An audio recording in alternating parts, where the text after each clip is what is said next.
Bonjour à toi chers spectateurs, et donc parlons du fameux deuxième prix de la mise en scène du Festival de Cannes de cette année, Personal Chopper, réalisé par Olivier Assayas. L'histoire c'est celle de Maureen, une acheteuse de mode pour une célèbre mannequin qui se nomme Keira, qui vit à Paris, mais qui également réside à Paris parce que son frère est décédé il y a 3 mois et qu'elle cherche depuis à rentrer en contact avec lui parce qu'elle est médium et parce qu'avant de mourir, ils avaient fait un pacte, celui que le premier qui mourrait essaierait de contacter l'autre de l'au-delà.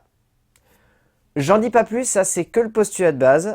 Le film part complètement en vrille. Ensuite, il développe 2 narrations presque et vous comprenez qu'il y a un énorme défaut sur ce long métrage. Il se perd très facilement. Olivier Assayas, on lui a reproché pas mal de choses sur Sils Maria, pas vraiment à raison.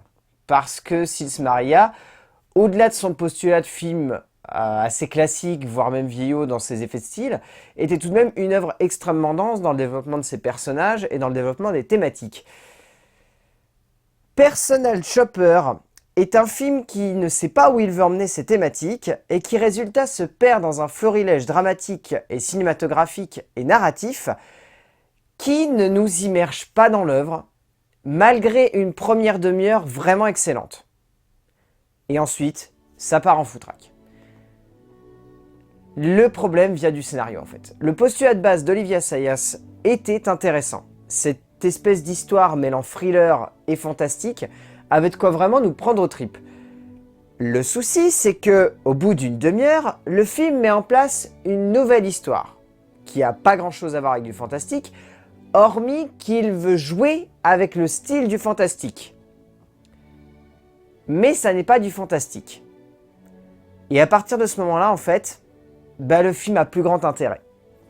Parce que résultat, on nous pose un drame réaliste, et ça va à l'encontre du postulat de base, malgré le fait que le film essaie de se justifier avec une phrase de fin extrêmement pompeuse et autoriste, mais alors là tu peux crever plus autoriste, c'est hallucinant. Je crois que c'est la phrase de fin, c'est genre « Regarde mon film, tu pensais voir du fantastique? En fait c'est pas vraiment du fantastique, mais un peu, mais regarde la fin, la phrase de fin, elle révèle tout. » Non, tu peux pas miser uniquement ton film sur une réflexion de fin où on va dire en gros c'était dans la tête du personnage et c'est elle qui s'est fait une projection et qui a imaginé des choses qui ne sont pas vraies. C'est dommage parce que franchement la première demi-heure, mais elle est juste géniale. On a une espèce de construction entre la vie de Maureen en tant qu'acheteuse de mode et la vie de Maureen qui essaye de rentrer en contact avec son frère. Cette partie-là est juste superbe, elle est hyper bien écrite, les personnages sont juste développés comme il faut, la trame se met en place et on est dedans et on se dit où est-ce que peut nous emmener le long métrage après ça?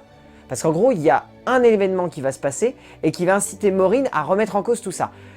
Et après cet événement, Olivier Assayas, il sait plus quoi faire de ses personnages et donc il décide d'ancrer Maureen dans une espèce de sous-intrigue qui part complètement en vrille, qui veut jouer sur un espèce de jeu de manipulation, genre est-ce qu'elle rencontre des esprits ou est-ce que c'est des personnes qui la manipulent et... Franchement...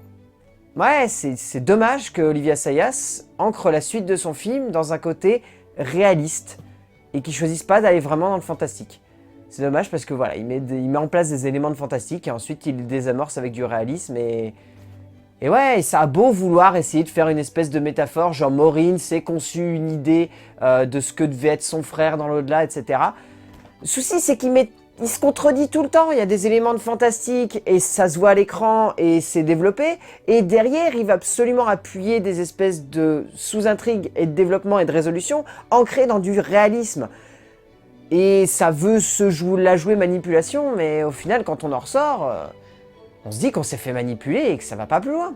Et la mise en scène a beau avoir un certain développement, elle est quand même moins choc et moins frontale et moins puissante que celle de Baccalauréat. La comparaison est obligatoire vu que les deux prix ont eu le prix de la mise en scène, vu que les deux films ont eu le prix de la mise en scène.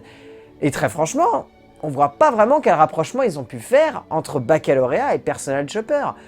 Oui, les deux tentent quelque chose au niveau du réalisme, oui, les deux ont une manière de concevoir leurs personnages et de les mettre en avant par le biais de la caméra, mais Olivier Assayas, il le fait de manière extrêmement classique. Et au-delà de ça, rien que pour les fonds noirs, sérieusement, autant dans Sils Maria, ça voulait donner un cachet au film, autant là, mais c'est ça coupe dans le gras, quoi. Il y a des scènes, des fois, c'est un fond noir qui arrive en fin de scène, même pas, on est encore dans la scène. Il y a une scène à un moment où on va avoir Maureen qui va être à un comptoir à un hôtel, elle va être en pleine conversation, et le fond noir arrive en pleine conversation. Et genre, ça nous coupe en plein milieu, et pouf, voilà. Passe ton chemin, la scène suivante, elle arrive juste après. Et il y a plein de séquences où c'est comme ça.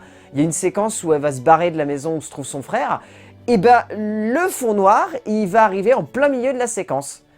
Et hop là, le lendemain. Et ça arrive plein de fois. Et il y a d'autres moments où il fait des fondus d'une séquence à une autre, ou d'autres moments où il fait un cut, et là ça fonctionne super bien. Et alors pourquoi il fait ces fondus? Est-ce que c'est par souci de vouloir bien démarquer qu'il s'est écoulé une journée? Est-ce que c'est par envie de vouloir nous faire ressentir quelque chose? On ne sait pas. Il y a des plans qui sont vraiment fascinants, notamment les plans qui ont un rapport particulier avec le fantastique, qui sont super bien conçus, parce que Assayas utilise des codes de cinéma d'horreur, plus dans le genre de ce que utilisait It Follows avec la profondeur de champ, plutôt que d'utiliser des effets de jumpscare ou de trucs comme ça. Mais il utilise des effets de cinéma d'horreur qui fonctionnent plutôt bien. Mais au-delà de ça, la mise en scène, elle est ultra lente et franchement, elle utilise des effets de cinéma qui sont terriblement surfaits. Le fond noir, ça ne fonctionne pas. Et si le film, à la fin, arrive à peu près à nous convaincre, c'est parce que Kristen Stewart est vraiment folle. Les acteurs secondaires sont complètement à côté de la plaque, tellement elle est hallucinante. La séquence dans le train qui va à Londres, c'est peut-être l'une des plus belles démonstrations de sa palette d'actrice. Elle est immense dans ce long-métrage. Elle est vraiment, vraiment immense. Et elle emporte tout le film. Et heureusement qu'elle est là. Parce que sinon, Personal Chopper aurait pu être un très mauvais long-métrage. Au final, on en ressort moyennement convaincu. On se dit, c'est un film qui ne mérite pas vraiment son prix de la mise en scène ex aequo avec Baccalauréat, mais a certains aspects de mise en scène qui peuvent être fascinants, mais qui a une écriture qui part tellement en vrille, qui a des effets de cinéma qui sont tellement surfaits, que quand on ressort de Personal Chopper d'Olivier Assayas, on se dit que ça aurait pu être un film beaucoup plus intelligent s'il avait essayé de respecter son postulat de base et de pas partir dans tous les sens. Mais au final, Personal Chopper, c'est juste un film moyen. Vous risquez d'apprécier, vous risquez de détester, à vous de voir, vous verrez bien. A plus.